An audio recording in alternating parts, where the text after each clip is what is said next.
Welcome back to Bullseye Squadron. Today we are flying deep into South Atlantic territory on a critical air-to-ground strike. I'm Captain Toro, Bullseye 1-1, and this mission is hot.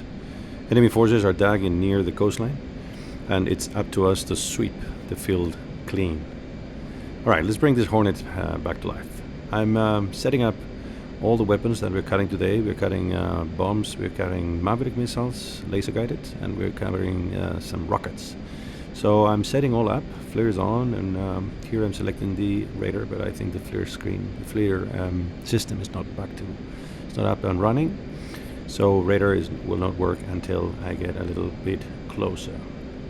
For the laser guided Maverick missiles, the first thing we need to do is to check what is our laser code, which in this case is circled there, 1688, and then I can put it through the UFC, the upfront control panel, into the missiles themselves. As you can see there, it's a little the code on the left DDI on the left screen it's squared. It's 1688. Now in my head-up display, I can see that the flare. It's now I can arm the laser, and the Mavericks are still crossed because they're still not selected in the Maverick screen and they're not engaged. So as I'm going through and sweeping a little bit around and visually looking out to see if there's any target in the vicinity, I'm also using my flare. I'm zooming in. As you can see on the right DDI, I'm looking through the targeting pod. By changing the field of view, the FOV, which is controlled by the left hand on the HOTAS. Damn, we have a SAM contact on the RWR on the right side. There it is. Okay, dispensing. Chaff and flare, maneuvering. Oh my god, chaff and flare.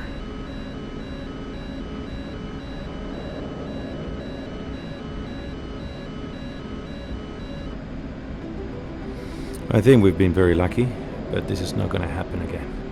So now I'm going to go low, I'm going to evade, I'm going to go around. It looks like a short range SAM. They only shot one missile at me, which is very strange. And I'm just going to turn around, go low, and see if I can fix a position with my GAMMAXX. So I'm setting up my visor, and I can select the targets where I think they are. I think it was coming from that side, near the tree line. Well, hopefully I can get a lock on them, and I can prepare my Maverick to destroy them.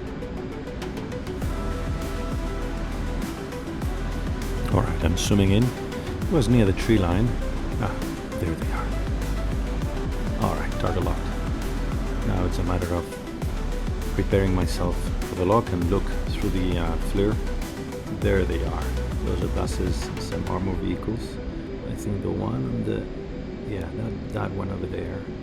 That looks like a launcher. I'm going to select that one first. Hopefully, and on this inner side, so hopefully the Maverick will damage some other vehicles once it's striked. Alright, turning hot. Now it's just a matter of waiting for the BLAR, which is now Magnum. In a situation like this, I could perfectly now turn to the right or to the left to avoid getting closer, but I just want to see that Maverick destroy the SAM launcher. As we're getting closer, the launcher is going to start sensing me again, and most probably is going to try to launch a missile, so I have to be ready to evade and to dispense countermeasures.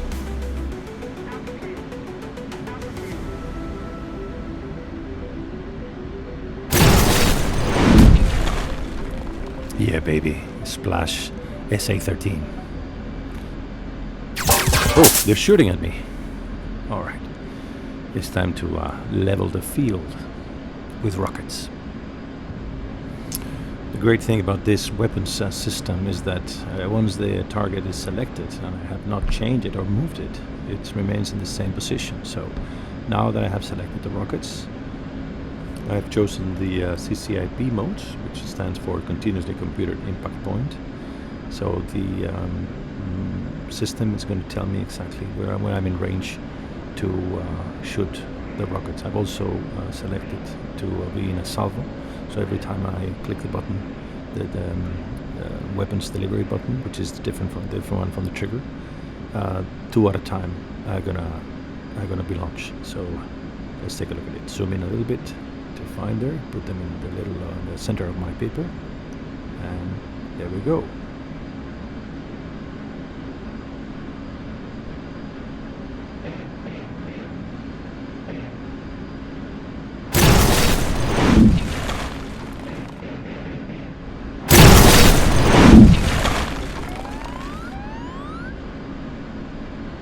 I think I pull up a bit too low, but anyway, the aircraft is not complaining. I don't see any cautions or warning messages.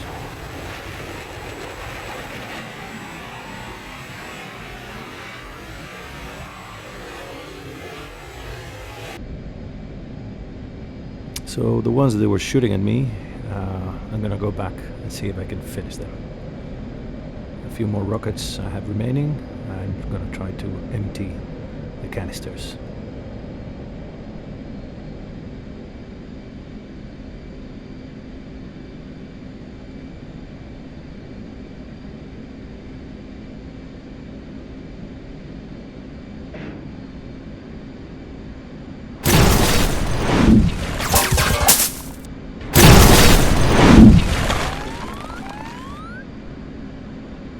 Yeah, and they tried to shoot me down again. All right, I'm gonna give them my last munition, which is the GPU, and I hope they like it. This time a bit higher, so I don't have any debris coming my way. Pickle, and on we go. Bye bye.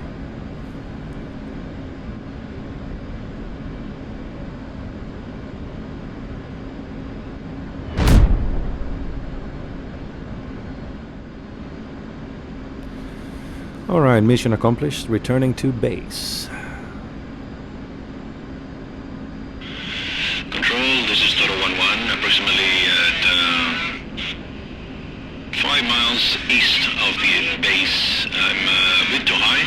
What I'm going to do is I'm going to turn to the right, I'm going to orbit right and position myself for landing. Toto 11, this is base. You are clear for a visual approach and you are clear to land. Congratulations on your last mission. Thank you, Tower. Toto 11 is starting the orbit. I'm gonna speed up so it won't take too long.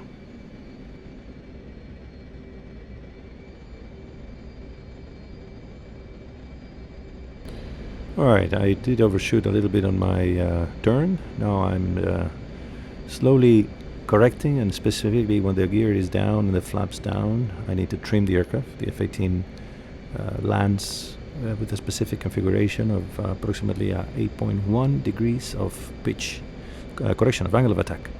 So my pitch is a bit higher. The aircraft doesn't fly very well like this. It's designed to fly like this, so it will land, it will touch down in a specific angle of attack and the aircraft position for an aircraft guided landing. So the only thing I need to do is just control my lateral movements with the stick and my vertical trajectory with the thrust. I don't really need to think too much about the speed. That little circle on the left side indicates that the angle of attack is on speed. So that means that it's in good position for landing. And it's just blinking as a reminder that I need to put down the arresting hook. But in this case, it's not necessary as we're landing on a runway and we have enough distance to stop the aircraft. If you like the video, please like and subscribe. Bullseye Squadron.